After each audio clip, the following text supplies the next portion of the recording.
मेरे सामने क्यों नहीं आता? प्रहलाद जी बोले, पिताजी वो आपके सामने ही है, मेरे अंदर भी है, आपके अंदर भी है, इस कण कण में है, जगत में व्याप्त है। बोले अच्छा, इस स्तंभ में है, इस खंबे में है क्या? बोले हाँ पिताजी, इस खंबे में भी है। और जैसे ही प्रहलाद ने कहा इस खंबे में है, उसने गदा घुमाई और दे मारी खंबे में, और जैसे ही खंबे हमारा खंबा फट गया, और खंबे में से जगदीश्वर श्री नरसिंह भगवान प्रकट हो गए। बोलिए नरसिंह भगवान की जय हो। हिरण्यकशिपु इतना डर गया कि कांप गया, गदा हाथ से छूट गई। बोले प्रहलाद, तेरा भगवान तो बड़ा भयानक है, बड़ा डरावना भगवान है, कैसा भगवान है ये?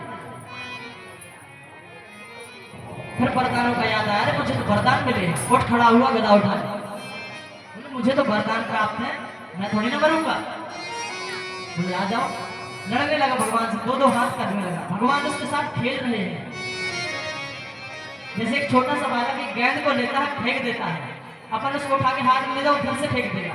भगवान उसको बार बार पटक देते हैं, वो फिर उठ के आता, फिर उठा के पटक देते हैं। भगवान खेल रहे हैं उसके साथ। और जैसे ही भगवान ने देखा संध्या का समय हो गया, सूर्य आधा ढक गया है, आधा बाहर है, भगवान ने पकड़ा, बोले खेल बहुत हुआ, टाइम पास नहीं करना। भगवान जाके दरवाजे के यहाँ देहली पर बैठ गए और उसको अपनी गोद में लेटा लिया। वरदान याद है, भगवान को वरदान गिनाने लगा। बोले अरे मुझे नहीं मार सकते, तुम कितना भी प्रयास कर लो। बोले क्यों नहीं मार सकते, बताना जरा। बोले ना मैं अंदर बनूंगा ना बाहर बनूंगा। भगवान बोले देहली पर है हम, ना अंदर है ना बाहर है। बोले ना मैं जल में मरूंगा ना थल में मरूंगा। बोले ना तुम पृथ्वी पे हो ना आकाश में, देहली में बीच में बैठे ना। अब भी तो समझा, नहीं समझ रहे क्या? बोले ना मैं अस्त्र से मरूंगा ना शस्त्र से। भगवान बोले तो पहले से व्यवस्था करके ना, बड़े बड़े नाखून में फुल व्यवस्था से आया, वैसे थोड़ी ना आ जाऊंगा। जिस लड़ने जा रहा हूँ, आसन छोड़ के घर थोड़ी ना जाऊंगा। बोले अच्छा, ना मैं मनुष्य से मरूंगा ना देवता से मरूंगा, ना मैं जानवर से मरूंगा। भगवान बोले मैं देवता नहीं हूँ, पहली बात तो, क्योंकि देवता अलग होते हैं, भगवान अलग होते हैं। मैं तो भगवान हूँ, मैंने ही देवताओं को बनाया है। और ना मैं मनुष्य हूँ ना मैं जानवर हूँ। आधा सिर देख रहे हो ना, ये किसका है? बोले शेर का। शेर कौन होता है? जानवर। बोले आधा नीचे का धड़ देख रहे हो? बोले इंसान का। तो मैं ना नर हूँ ना पशु हूँ, मैं नर पशु दोनों हूँ। बोले अच्छा। बोले मैं 12 महीने में किसी महीने में नहीं मरूंगा। मगर भगवान बोले बेटा, तुम जैसे राक्षसों के लिए ही मैंने स्पेशल मास बनाया है, जिसे हम मलमास कहते हैं, पुरुषोत्तम मास। पुरुषोत्तम किसका नाम है? भगवान नारायण का। बोले स्पेशल महीना बनाया है। वो तो अच्छा हुआ तुमने ये नहीं कहा कि 7 दिनों में नहीं मरूंगा, तो 8वां दिन और बना देते हैं। मैंने इतना सब कुछ बनाया, क्या मैं कुछ और नहीं बना सकता? और जैसे ही भगवान ने एक एक करके सारे वरदान गिनाए और काट बताते गए, देखो ये कट गया तुम्हारा वरदान, ये कट गया वरदान, सब कुछ अब संतुष्ट हो, अब तुम मरने को तैयार हो? तो बोला हाँ प्रभु। अकल ठिकाने आगे बोला हाँ प्रभु। भगवान ने अपने बड़े बड़े नाखून उसके पेट में घुसा दिया, उसकी आंतें निकाल के अपने गले में माला के समान पहन ली भगवान ने। जिसे माला पहनते हैं ना, भगवान ने हिरण्यकशिपु की आंतें निकाल के अपने गले में पहन ली। अब भगवान इतने क्रोध हुए, उसको मार के शांत नहीं हुए। भगवान का क्रोध बढ़ता ही जा रहा है। बोले क्यों? इसने मेरे भक्त को मारने में कसर नहीं छोड़ी, ये इतने आराम से मर गए। भगवान और क्रोध बढ़ता जा रहा है, और अब भगवान का क्रोध बढ़ता जा रहा है, और कोई बचा भी नहीं जिसको भगवान मार के अपना क्रोध शांत कर ले। अब ब्रह्मादि के देवता आते हैं स्तुति करने, भगवान कहते हैं भाग जाते देवता, दौड़ लगा देते, सामने नहीं आ रहा कोई। बोले क्या करें? देवताओं ने सोचा पति कितने सूरवीर हो, पत्नी के आगे जरूर पूछ जाने लगता। डरता है पति, पत्नी से डरता है ना पति। बोले इनकी पत्नी को बता तुम्हारे पतिदेव कैसे बैठे हो। सभी देवता लक्ष्मी मैया के पास गए, हे कमला आपके पति थोड़े क्रोध में हैं, जाओ संभालो। लक्ष्मी ने बोले यार भले आए, काय को झूठ बोल रहे हो? बोले शांताकारं भुजगशयनं पद्मनाभं सुरेशं विश्वाधारं गगन सदृशं मेघवर्णं शुभांगं। अरे शांताकार है हमारे प्रभु, तुम बोल रहे क्रोध में, उनको तो क्रोध आता ही नहीं है। लक्ष्मी जी सोच रहे हैं प्रभु से मिलने जा रहे हैं, तो अच्छे श्रृंगार करके जाए अपने सोना, 16 श्रृंगार करके लक्ष्मी जी आई नारायण नरसिंह भगवान के सामने। जैसे ही नरसिंह भगवान को देखा, जो आरती की थाली थी छोड़ के दौड़ लगा के छम छमाती में दौड़ लगा दी और एक साइड जाके कोने में खड़े होके बोल रहे हैं देवता से, किसके सामने खड़ा करे? वहां तो कोई जानवर बैठे तो बोल रहे हमारे पति। ये स्वरूप तो आज तक नहीं देखा मैंने, कहाँ का जानवर वो भुल्ला रहा है, शेर दहाड़ रहा है। आप देवता आश्चर्य पड़े, अब क्या करें? कोई उपाय नहीं सूझ रहा। तो देवता को सोचा ऐसा करते हैं, क्यों ना जिसके लिए भगवान ने यह अवतार धारण किया है उसको ही भेजा जाए। तो जैसे ही प्रहलाद भगवान के सामने आए, स्तुति करने लगे, प्रहलाद ने हाथ जोड़े। प्रहलाद को अपने सामने देखते ही भगवान गदगद हो गए, प्रसन्न हो गए भगवान, क्योंकि बहुत लेट आए हैं ना, बहुत दुख हुआ है ना। तो आज प्रहलाद से बोल रहे हैं, प्रभु पुत्र मुझे क्षमा कर दो। बोले क्यों? आप भगवान क्षमा मांग रहे हो मुझसे? बोले हाँ पुत्र क्षमा कर दो मुझे, मैंने बहुत देर लगा दी, तुम्हें पता है कितना कष्ट हुआ, कितनी पीड़ा हुई, मैं इतनी देर में आया, मैंने इतना कष्ट सहने दिया तुम्हें। अरे मेरी भक्ति के कारण तो तुम्हें ये कष्ट हो रहा है, कितना कष्ट हुआ है तुम्हें, क्षमा कर दो पुत्र। तो जब भगवान ऐसा कहने लगे, प्रहलाद ने प्रणाम किया। भगवान ने प्रहलाद को उठा लिया और अपनी गोद में बैठा के, जैसा एक गाय अपने बछड़े को चाटती है ना, ऐसे ही आज भगवान नरसिंह के अवतार में शेर है, जानवर है, तो जानवर कैसे लाड करते हैं? चाटते हैं अपने शिशु को। भगवान प्रहलाद को चाटने लगे और अपना सारा वात्सल्य प्रहलाद के ऊपर उड़ेल दिया भगवान ने। भगवान बोले प्रहलाद मांगो कुछ, क्या चाहिए तुम्हें? प्रहलाद बोले कुछ नहीं चाहिए प्रभु। बोले आपसे कुछ लेने के लिए थोड़ी ना मैंने भक्ति की थी। भगवान बोले नहीं, अब मेरे दर्शन हुए हैं, मैं तो जहां जाता हूं दर्शन किसी को देता हूं तो कुछ ना कुछ देके आते हैं। प्रहलाद बोले मुझे कुछ नहीं चाहिए, आप मिल गए ना, सब कुछ मिल गया, आप क्या चाहिए? आपके अलावा जगत में क्या है प्रभु? भगवान बोले कुछ नहीं। तो बोले आप मिल गए तो हमें क्या चाहिए? बोले कुछ नहीं। तो बोले अब क्या चाहिए?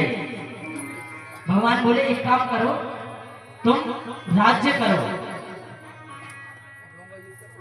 और यहाँ राज्य करने के बाद में जब राज्य पूर्ण कर लो तुम, तो हमारे नित्य पार्षद बन जाना, जहां भी मैं जाऊंगा तो मैं अपने साथ लेके जाऊंगा, हमेशा तुम्हें अपने साथ रखूंगा।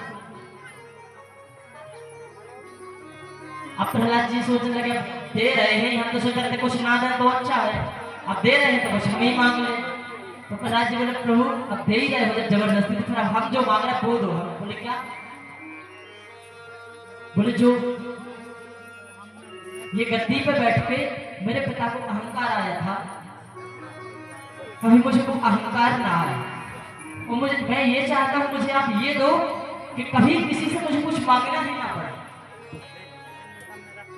बस आखिरी बार आपसे मांग रहा हूं, मांगो पुत्र क्या चाहिए? बोले प्रभु आप मुझे कुछ ना कुछ, परंतु जो मेरे पिता हैं जो यहाँ पर मृत पड़े हैं, मैं चाहता हूं कि आप इनका उद्धार कर दो, बहुत पाप हुए हैं इन्हें, प्रभु उद्धार कर दो इनका। भगवान मुस्कुरा के बोले अरे जो एक भक्त हो जाता है किसी कुल में तो उसकी 21 पीढ़ियां कर जाती हैं, तुम पिता की टेंशन ले रहे हो, तुम्हारे नाना नानी की 7 पीढ़ी चढ़ गई और तुम्हारे आगे की 7 और पीछे की 7 कर जाएगी। ये भगवान का नरसिंह अवतार हुआ था। बोले नरसिंह भगवान की सुखदेव जी कहते हैं परीक्षित ऐसे अन्य अन्य मनमंत्रों में भगवान के अवतार होते रहते हैं। बोले अच्छा प्रभु कोई और अवतार सुना भगवान का? या मनुष्यों पर कृपा करते हैं भगवान, या दैत्यों पर करते हैं, और किस पर करते हैं? पशु पक्षी जानवर इत्यादि ये मोक्ष नहीं पाते क्या? बोले क्यों नहीं पाते हैं ना। बोले तो किस पे कृपा करी भगवान ने। बोले चाक्षुष मनवंतर चल रहा था। चाक्षुष मनवंतर में भगवान ने गजेंद्र का उद्धार किया। गज पर कृपा करें। बोले सुनाओ, मैं भी इसका श्रवण करना चाहता हूं प्रभु। परीक्षित, चाक्षुष मनवंतर में एक राजा था गजराज, जिसका नाम था गजेंद्र। राजा कहते हैं इंद्र को, जो इंद्र कहते हैं जो राजा होता है। और हाथी और इंद्र मिला दो तो कौन? जो हाथियों का राजा,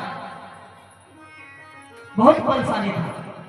एक दिन सरोवर में जल पीने की इच्छा से गया, और जब जल पीने की इच्छा से गया सरोवर में, तो ग्राह ने इसका पैर पकड़ लिया। तो इसने सोचा छोटा मोटा जानवर है, छोड़ के चला जाएगा। अपना एक क्रीड़ा में लगा रहा, अपनी पत्नियों के साथ विहार करता रहा। और जब ग्राह ने पैर नहीं छोड़ा, थोड़ी ताकत लगाई कि मैं यहां से जाऊं, तो ग्राह पैर छोड़ नहीं रहा, इसने पूरी ताकत लगाई। इसकी पत्नियां साथ देने लगी, परंतु नहीं छोड़ा। जब कुछ ज्यादा समय हो गया तो पुत्र वहां से छोटे छोटे बालक थे चले गए। अब बालक चले गए तो कुछ देर बाद पत्नियां भी इसकी चली गई। जो हथनियां थी वो भी जाने लगी। बोले अरे पत्नी हो तुम्हारी, हमारा साथ देना है, तुम कहाँ जा रही हो? बोले अरे बालक भूखे होंगे, पता नहीं जंगल में कहाँ घूम रहे। तो पत्नियां भी चली गई छोड़ के। और जब पत्नियां भी छोड़ के चली गई, तब गजेंद्र अकेला पड़ा और ये जान गया कि इस जगत में किसी का कोई नहीं होता, होता है तो सिर्फ भगवान। और उसी सरोवर में एक कमल का पुष्प था।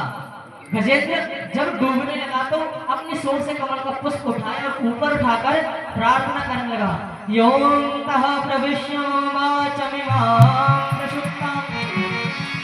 हे प्रभु, हे सर्व जगत में प्राप्त भगवान हरि। किसी का नाम नहीं ले रहा गजेंद्र। ओम नमो भगवते तस्मै यदकेतच्चिदात्मकं पुरुषायादिबीजाय परेशायाभिधीमहि। हे आदि बीज प्रभु, हे जगत के कर्ता धर्ता, हे ब्रह्म स्वरूप, मैं आपका ध्यान करता हूँ। पाहि मां प्रभु, मेरी रक्षा करो। और सभी देवता ऊपर आकाश में देख रहे हैं कि कौन ये गजेंद्र कब हमें पुकारे, कब हम दौड़े चले जाए। पर गजेंद्र किसी का नाम ही नहीं ले रहा। भगवान नारायण जो किसी का नहीं वो मेरा है। भगवान ने उठाया अपना चक्र और चल दिए तुरंत ही। तो लक्ष्मी जी पूछने लगी कहाँ जा रहे हो? तो भगवान ने हाथी कह रहे थे, तो हाथ उचरा निज धाम में और थी हाथी के पास। भगवान इतने वेग से आगे पूरा हाथी भी नहीं बोल पाए। हाँ लक्ष्मी जी ने सुना और थी सीधा गजेंद्र सुना। और जैसे ही भगवान आए तो अपने गरुड़ से उतरे, बाद में पहले सुदर्शन चला लिया और ग्रह का सिर काट दिया। ये भगवान का हरि अवतार है। बोले हरि भगवान की। ग्रह का उद्धार कर दिया गजेंद्र ने, बहुत सुंदर स्तुति की भगवान की। और फिर गजेंद्र का भी भगवान ने उद्धार कर दिया, उसको भगवत प्राप्ति हो गई। आगे बताती है समुद्र मंथन की। तो अब हमें आज भगवान कृष्ण का जन्मोत्सव करना है, तो आगे की कथा विस्तार से सुना दी तो पीछे की छोटी हो जाएगी। क्योंकि ये कथा वो है जो राजा परीक्षित को सुखदेव जी ने 7 दिन सुनाई थी। 24 घंटे बैठे एक स्थान पर 7 दिन 7 रात्रि बैठे रहे, और हम तो 3 घंटे ही सुना रहे हैं। पर आज कितनी सुना लेंगे बताओ? आप थोड़ा संक्षिप्त विधि में चलते हैं। आगे कथा आती है समुद्र मंथन की। देवताओं को श्राप लगा, श्रीहीन हो जाओ। देवता श्रीहीन हो गए, कुछ देवताओं के पास नहीं बचा। दैत्यों ने देवताओं पे आक्रमण कर दिया, राज्य स्वर्ग सब कुछ छीन लिया। देवता दौड़े दौड़े भगवान की शरण गए, भगवान प्रभु रक्षा करो। क्या करें हम श्रीहीन का होने का हमें गुरु का श्राप है, क्या करें हम? तो भगवान नारायण का तुम समुद्र मंथन करो, उसमें से अमृत निकलेगा, वो तुम लोग पी लेना, फिर दैत्यों को हरा के पुनः अपना राज्य अपना स्वर्ग प्राप्त कर लेना। लेकिन समुद्र मंथन अकेले नहीं कर सकते। तो बोले दैत्यों की सहायता लो। बोले जैसे बने, जब अपना काम पड़ता है तो गधे को बाप बना लेते, वो तो दैत्य तुम्हारे भाई लगते हैं। बोले तुम्हारी दूसरी माँ के लड़के हैं, हम गधे को नहीं बोल रहे पिताजी बना लो, पूजा करो। जाओ भाई है तुम्हारे, जैसे भी बने तो अपना काम निकालो। देवता हो स्वार्थी होते हैं। तो देवता गए असुरों के पास में, प्रार्थना की। बोले राजा बलि के पास गए, हे राजा बलि देखो हम आपस में भाई भाई हैं, आपस में लड़ते हैं और मर जाते हैं। भगवान नारायण ने बताया समुद्र में अमृत है, चलो हम सब मिलकर समुद्र का मंथन करते हैं, अमृत निकलेगा पी लेंगे। अब भाई भाई हैं पर कितने लाठी डंडे चलने दो, जितने चलने होते हैं चलने दो, कोई मरेगा ही नहीं, दुख नहीं होगा। लड़ाई होनी है, होने तो हम नहीं मना कर रहे, तुम्हें हमें मारना है खुद पीट लेना, तुम भी अमृत पी लो हम भी अमृत पी लेंगे, भाई भाई जिंदा तो रहेंगे। दैत्य ने कहा हाँ ये सही बोल रहे हैं, ये मरते तो हमारे पक्ष के ही ज्यादा है। दैत्य साथ हो लिए, चलो। तो बोले कैसे मंथन करें? मंदराचल पर्वत को मथानी बनाया और वासुकी नाग को बनाया रस्सी, और समुद्र का मंथन करने लगे। जैसे ही मंदराचल पर्वत समुद्र में रखा, पर्वत डूबने लगा। समुद्र की गहराई बहुत है। तो जैसे ही पर्वत डूबने लगा, नीचे से भगवान कच्छप का रूप धारण करके मंदराचल पर्वत के नीचे लग गए। बोले कच्छप भगवान की, जो कछुआ होता है उसके